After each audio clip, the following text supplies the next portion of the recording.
Shalom, perkenalkan, nama saya Oktavina Permata Christine dari kelas 12 IPS 3. Di sini saya akan menjelaskan tentang kehidupan multikulturalisme. Multikultural adalah istilah yang digunakan untuk menggambarkan pandangan seseorang yang mengesampingkan perbedaan dalam ragam kehidupan di dunia atau keunikan budaya dalam hidup bermasyarakat. Multikulturalisme adalah sebuah ideologi yang mengakui dan mengagungkan perbedaan. Perbedaan yang dimaksud adalah perbedaan orang per orang atau perbedaan budaya, seperti perbedaan nilai-nilai, sistem, budaya, kebiasaan, dan politik. Pluralisme adalah pandangan filosofis yang dilakukan oleh seseorang atau kelompok dengan tidak mendiskriminasi sesuatu pada prinsip dan menerima keberagaman yang menyangkut pada berbagai bidang seperti unsur kebudayaan, agama. Proses integrasi berjalan lambat. Yang kedua, terjadi konflik sosial yang berbau sara. Yang ketiga, struktur sosial sifatnya non-komplementer. Yang keempat, mempunyai struktur budaya lebih dari satu. Yang kelima, terjadi dominasi ekonomi, politik, dan sosial budaya. Yang keenam, nilai dasar adalah kesempatan bersama yang sulit bisa maju. Di sini saya akan menjelaskan tentang jenis-jenis kebudayaan Sumatera Utara, yaitu suku Mandailing. Bagas Godang.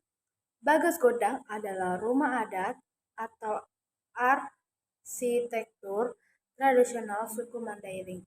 Rumah ini dahulunya adalah tempat tinggal bagi raja. Bangunan ini berbentuk menyerupai rumah panggung dengan banyak tiang penyangga. Bahkan utama yang digunakan dalam membangun rumah ini adalah kayu. Rumah adat ini umumnya berbentuk persegi panjang yang disangga kayu yang besar berjumlah ganjil. Di dalam rumah ini terdapat ruang depan, tengah, ruang tidur, dan dapur. Rumah ini memiliki kolong dengan 7 atau 9 anak tangga. Selain itu, dalam kompleks rumah ini terdapat beberapa bagian lain dengan fungsi masing-masing. Halaman bolang adalah halaman yang memiliki banyak fungsi.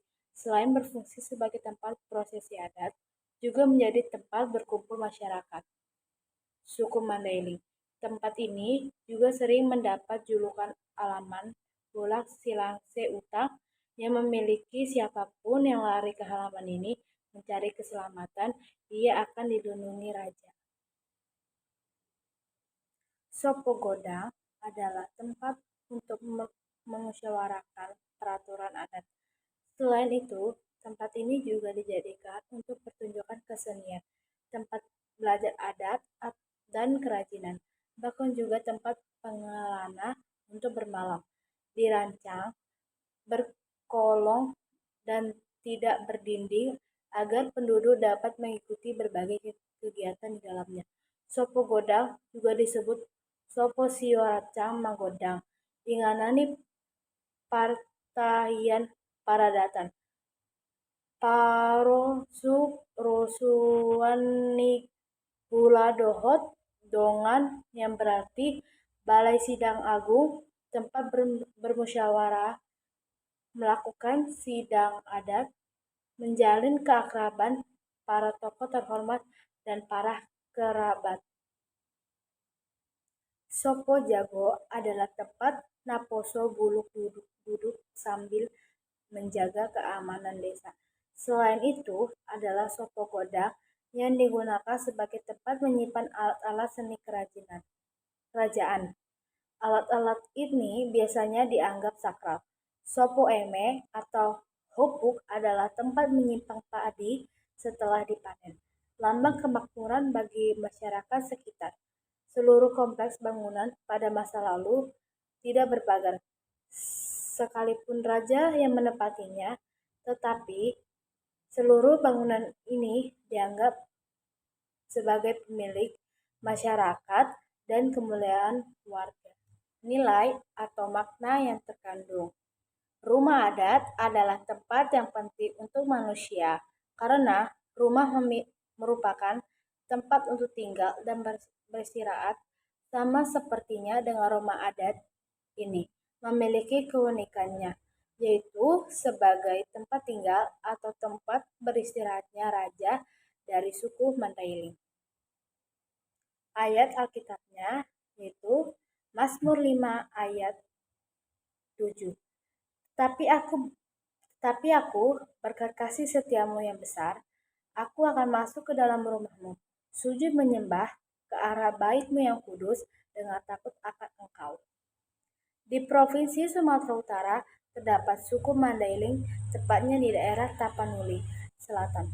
Mandailing dan Padang Lawas, pakaian adat yang digunakan hampir sama dengan Batak Toba, yaitu menggunakan ulos.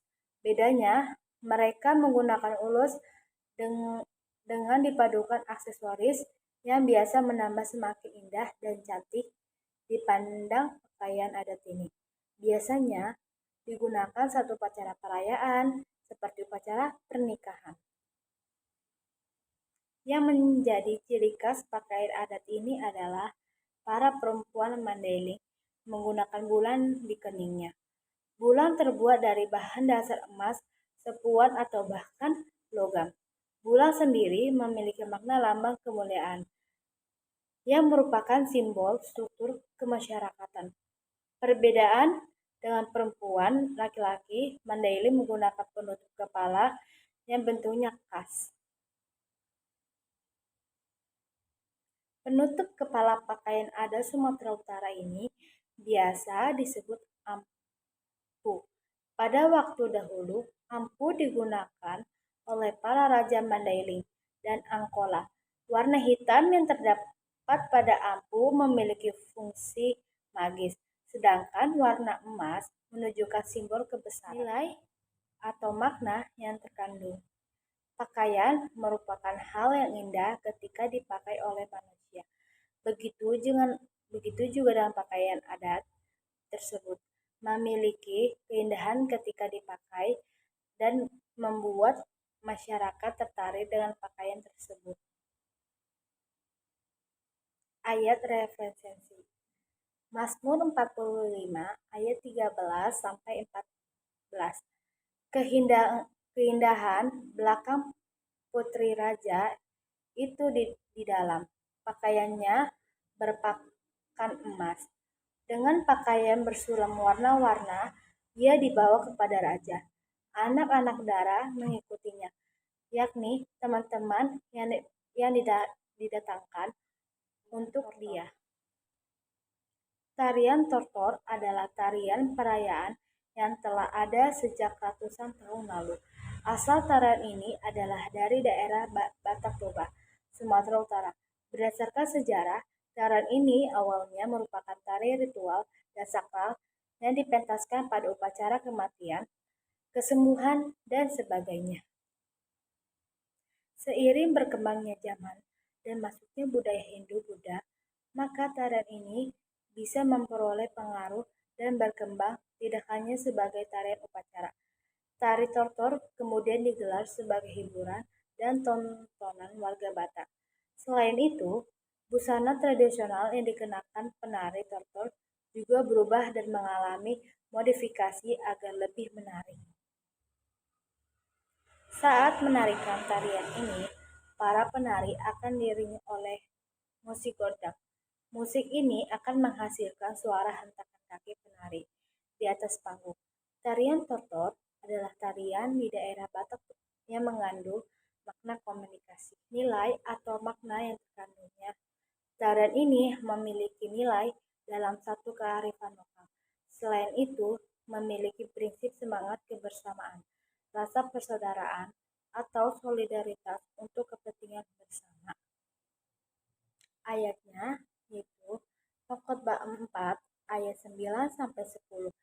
Berdua lebih daripada seorang diri karena mereka menerima upah yang baik dalam jerih payah mereka. Karena kalau mereka jatuh, ya seorang mengangkat temannya.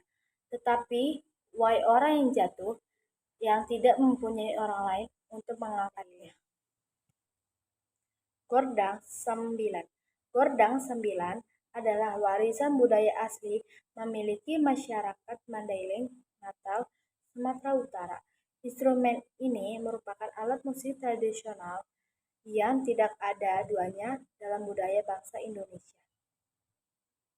Bagi masyarakat Mandailing, Natal terutama pada zaman dulu, Gordang Sembilan ini merupakan musik adat yang sakral dan sangat penting karena biasa digunakan untuk keperluan upacara adat. Selain itu, alat musik ini berbilang sangat unik dan melegenda karena bisa menghasilkan alunan musik, uang merdu, dan begitu indah. Gordang Sambilan memiliki fungsi untuk upacara memanggil roh nenek moyang. Upacara ini dilakukan apabila masyarakat memerlukan bantuan roh nenek moyang. Upacara tersebut yang dinamakan Paturuan Sibaso, yang berarti memanggil roh untuk merasuki sebuah medium yang dinamakan Sibaso. Tujuan pemanggilan ini adalah untuk meminta pertolongan nenek moyang untuk mengatasi kesulitan yang sedang menimpa masyarakat, misalnya seperti wabah penyakit. Nilai atau makna yang terkandung. Alat musik ini tidak lepas dari kondisi lingkungan alam dan juga memberi nilai pada hubungan manusia dengan ketersediaan alam yang sedang berangsur seimbang. Ayat Alkitabnya yaitu Mazmur 40 ayat 4.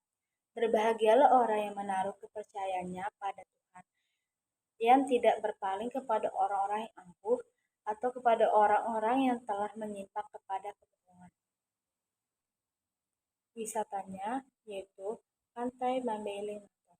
Mandailing Natal adalah nama kabupaten terletak di Sumatera Utara, Madinah. Begitu nama populer di daerah yang mempunyai luas wilayah 6,134 km ini. Ibu kota Kabupaten Mandailing Natal adalah Panyabungan. Salah satu pantai yang menjadi tempat favorit masyarakat Madinah untuk menghabiskan waktu liburan adalah Pantai Natal. Terletak mereka yang tinggal di sekitar pesisir barat Sumatera Utara. Pantai ini memiliki hamparan pasir putih. Ini terletak di bagian barat Kabupaten Mandailing Natal dan berbatasan langsung dengan Samudra Hindia. Para wisatawan akan disuguhi pemandangan indah, laut dengan hamparan pasir yang luas, sapuan angin laut yang sepoi-sepoi, serta udara sejuk juga bisa dinikmati langsung oleh para pengunjung. Dengan panjang mencapai lebih dari 170 km, Pantai Natal merupakan pantai laut paling panjang di Sumatera Utara. Pada beberapa bagian, terdapat hutan bakau dengan lebar 50-150 km dari bibir pantai, yang membuat kawasan tersebut terlihat lebih asri dan alami. Berada di Pantai Natal dari pagi hingga sore, sepertinya tidak akan membosankan dengan berbagai aktivitas yang bisa dilakukan. Nilai atau makna yang terkandung. Pantai ini sudah menjadi pantai yang sangat begitu menarik, di mana pantai ini dijaga sebaik-baik mungkin dan dijauhkan dari namanya sampah. Karena dalam berkehidupan bersih sangat penting agar enak dipandang. Ayat dari Alkitab yaitu Yesaya 40 ayat 28. Tidakkah kau tahu dan tidakkah kau dengar? Tuhan ialah Allah kekal yang menciptakan bumi dari ujung ke ujung. Ia tidak menjadi lelah dan tidak menjadi lesu. Tidak terduga pengertian saya ambil dari cerita tersebut adalah Tuhan menciptakan langit dan bumi agar kita sebagai umat manusia memiliki rasa bersyukur dengan apa yang Tuhan berikan, bukan hanya bersyukur, tetapi juga bisa menjaga dengan benar dan melestarikan ciptaan Tuhan dengan baik. 1 Tesalonika 5 ayat 16 sampai 20. Bersukacitalah senantiasa, tetaplah berdoa, mengucap syukurlah dalam segala hal, sebab itulah yang dikehendaki Allah di dalam Kristus Yesus bagi kamu. Janganlah padam roh dan janganlah anggap rendah membuat-buat